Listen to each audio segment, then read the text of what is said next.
माऊली शेठ, आपलं पॅनल बहुसंख्येने या ठिकाणी सदस्य तुमचे निवडून आलेत. आता पुढील कामकाज कसं असणार आहे, सभासदांचे आभार कशा शब्दात मांडणार आहे? तुमच्या सोबतचे जे सहकारी त्यांच्यावरती टीका टिप्पणी झाली, इकडे प्रीतम शेटे यांच्यावर खूप मोठ्या प्रमाणात टीका टिप्पणी झाली. इलेक्शन खूप खालच्या थराला गेलं होतं. आळा सहकारी दूध संस्थेच्या प्रथमतः मी खरं तर आमचं पॅनल चांगल्या मताने निवडून आल्याबद्दल मी प्रथमतः सर्व सभासद गवळी बांधवांचं मी आभार मानतो, त्यांना शुभेच्छा देतो. आणि सांगायचं म्हटलं तर काल जे त्यांनी सांगता सभा घेतली तर म्हणजे यांना सांगता सभा घेता येत नाही. पण आमचे 3 मेंबर पडलेत, आम्हाला त्याची जाणीव आहे. तुम्हाला त्याची काय जाणीव नाही, तुम्ही तुमचे 3 मेंबर आले, तुम्ही सांगता सभा घेतली, ठीक आहे, हरकत नाही. पण त्यांनी लगेच त्याचा सांगता सभेमध्ये त्याचा उल्लेख केला, यांना सभासुद्धा घेता आलं नाही, हे चुकीचं आहे. काहीतरी जाणीवपूर्वक नीट बोललं पाहिजे माणसाने. आणि काही व्यक्ती बोलल्या की नेत्याच्या डोक्याला बोलायची, त्याच्याबद्दल बोललं नाही पाहिजे. पण तुम्ही आमच्या प्रसन्न डोके आज किती वर्ष काम करतायत सामाजिक क्षेत्रामध्ये, मी तर म्हणतो नेते जाळीपेक्षा त्यांचं नाव मोठं आहे. मग त्यांनी त्यांच्यावर टीका तुम्ही करताय. आमचे प्रीतम शेठ काळ्यावर आज कृषी मार्केट कमिटीच्या तालुक्याचे उपसभापती आहेत, त्यांच्यावर टीका करताय. आमचे भाऊदावर तुम्ही टीका करताय. भाऊदा कोरडे ठाणे जिल्हा बँकेचे उपाध्यक्ष आहेत, एवढी मोठाले माणसावर तुम्ही टीका करता. तेवढी टीका करण्याजोगी माणसं आहेत का? तुम्ही ज्यावेळी नेते दाळ डोक्याचं नाव घेता आणि नेते दाळ डोके सुद्धा भाषणामध्ये सांगता बोलले की मला यांनी बोलवलं नाही, मला विचारलं नाही. अहो, मी त्यांना 10 वेळा फोन केलेत, त्याने असं खोटं बोललं नाही.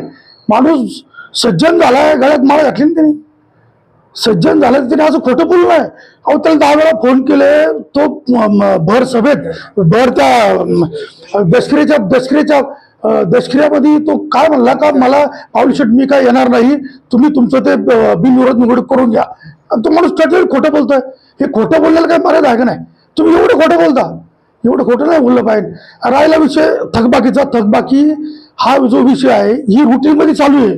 मला सांगा, गवळ्यांचा पगार थकलाय का? दर 10 दिवसाला गवळ्यांचा पगार होतोय. गवळ्यांचा पगार अजिबात थकत नाही. जर थकबाकी झाली असती तर गवळ्यांचे पगार झाले असते का? आणि तुम्हाला सांगतो, जेवढी थकबाकीकडे तेवढंच पशु खाते नाही, त्याच्यामुळे ते थकबाकी मानताच येणार नाही. जेवढं समजा 1 कोटी रुपये इकडं थकबाकी असेल तर 1 कोटी रुपये इकडे खातेवाल्याच दे नाही, म्हणजे तो रुटीनमध्ये आणि ते रुटीनमध्ये. आणि तुम्हाला सांगतो, ज्यावेळी आपण रुटीनमध्ये उधारी देतो, वर्षाला 2 कोटी रुपयाचा फायदा होतोय आणि 5 वर्षात 10 कोटीचा. मग तुम्ही सांगा, हा 10 कोटीचा फायदा जातो कुठं? हा फायदाच आहे ना गवळ्यांचा. मग तुम्ही उधारी म्हणता कसा याला उधारी म्हणताच येणार नाही, थकबाकी म्हणताच येणार नाही. प्रसन्न अण्णा यांच्यावर टीका होतात, पण प्रसन्न अण्णा देखील त्यात बोलणं टाळतात. सगळे आम्ही एकत्र ते संपलं म्हणतात.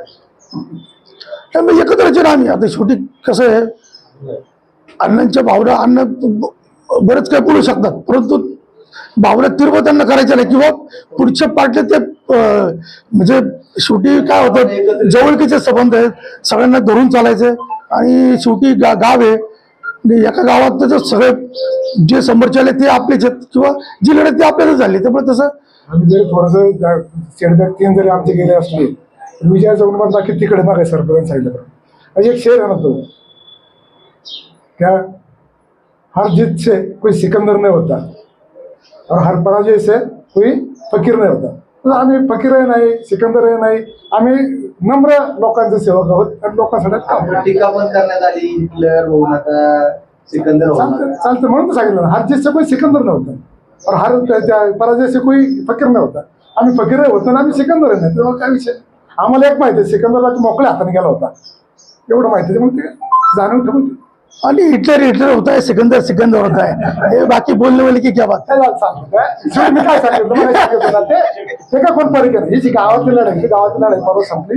आमच्या गावाची ती परंपरा असते की एकत्र बसून लगेच संपवायचं असतं, परंतु ते नाही संपलं. त्या दिवशी थोडंसं जरा पुढे गेली मंडळी, उद्या परवाकडे थोडी शांत झाली, होईल संपत. आळा सहकारी दूध संस्थेच्या निवडणुकीत आमचे सर्व पॅनलला चांगल्या पद्धतीने भरघोस मतदान केल्याबद्दल मी सर्व सभासद गवळी बांधवांचे आभार मानतो. आणि इथून पुढच्या काळात एक चांगल्या पद्धतीने कारभार करीत असताना या 5 वर्षात या दूध सहकारी संस्थेची चांगल्या पद्धतीने उन्नती कशी होईल, प्रगती कशी होईल, चांगले रेट गवळ्यांना कसे मिळतील आणि गवळ्यांची उन्नती कशी होईल याचा विचारपूर्वक आम्ही सर्व मंडळी जेवढे आता निवडून आले सर्वच, त्या सर्वांनी आम्ही चांगल्या पद्धतीने या दूध डेअरीचा विकास करू, एवढंच मी आपलं वचन. नमस्कार. आता या ठिकाणी आता दूध संस्थेचं इलेक्शन पार पडले, त्याच्यात तुम्हाला घवघवीत यश मिळेल, काय नेमकी भावना, काय सभासदांना आव्हान? आणि सहकारी दूध उत्पादक संस्थेची निवडणूक 25 निवडणूक परवा दिवशी पार पडली आणि त्या निवडणुकीसाठी आम्ही सर्वांनी गवळ्यांनी एकत्र येऊन त्या ठिकाणी श्री संत माऊली गवळी विकास पॅनल उभं केलेलं होतं.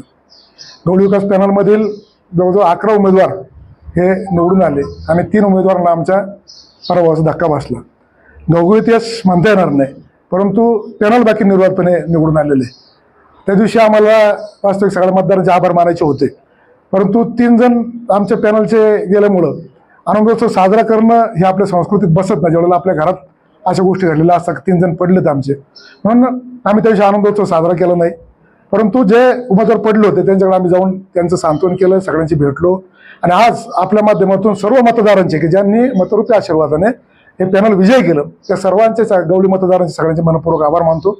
इथून पुढे जो कारभार आहे तो कारभार जरी समोरून 3 जण निवडून आले ते आमचेच आहेत, सगळे एकत्रितपणे चांगल्या पद्धतीने संस्थेचा विकास आणि कारभार करतील अशी अपेक्षा या ठिकाणी व्यक्त करतो. नवनिर्वाचित सर्व संचालकांना माझ्या वैयक्तिक वतीने शुभेच्छा देतो आणि सर्व गवळी बांधवांचे पॅनलच्या एक संघटक या नात्याने सर्वांचे मी गवळी बांधवांचे मनपूर्वक आभार मानतो. समोरच्या मंडळींनी काही टीका टिप्पणी देखील आपल्यावर केली, याकडे कसं बघायचं? नाही, ते झालं, संपलं, परवाच संपलं, त्याचा विचार नाही करत. आता या ठिकाणी जे नवनिर्वाचित जे सदस्य आहेत, पुढील कामकाज कसं असणार आहे डेअरीचं, आता काय नियोजन असणार? मी प्रथमतः या आळा डेअरीत जेवढेही सदस्य निवडून आले त्यांचं प्रथमतः आभार मानतो, त्यांना पुढील वाटचालीस शुभेच्छा देतो. आणि कामकाजाबाबत विचारताल तर आता त्यांच्यातले 3 सदस्य निवडून आलेले आहेत आणि माऊली शेठचं कामकाज हे पहिल्यापासून पारदर्शक होतं आणि इथून पुढे या पॅनलचं कामकाज हे पारदर्शकच राहील. कारण या इलेक्शनला वैयक्तिक माऊली शेठवर भरपूर मोठ्या प्रमाणावर टीका झाली, पण ही टीका होत असताना सुद्धा जो गवळी आता जे आपलं मतदान झाले त्या मतदानमध्ये 1 नंबरची मतं श्री माऊली शेठ कोराडे यांना पडलेली आहे. याच्यातून माऊली शेठवरचा विश्वास हा गवळी बांधवांनी दाखवलेला आहे. त्या विश्वासात नक्कीच माऊली शेठ इथून पुढे पात्र राहतील एवढीच अपेक्षा करतो. इलेक्शन मध्ये खूपच टीका टिप्पणी करायला पाहायला भेटली, समोरचे काही मंडळी आपल्यावर देखील टीका केली. नाही, आता माझ्यावर काय त्यांना टीका केली, काय होतं त्यांना एवढं महत्त्व बी द्यायची गरज नाही असं मला वाटतं.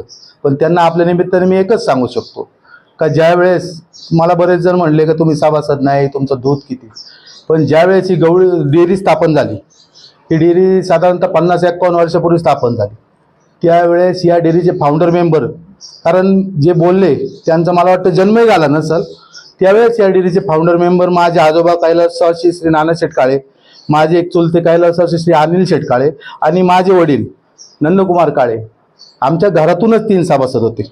आणि त्यावेळेस 51 रुपये सभासद फी काढून एक 50 वर्षापूर्वी तिचा जर आज हिशोब केला तर ती रक्कम होती 54,000 रुपये.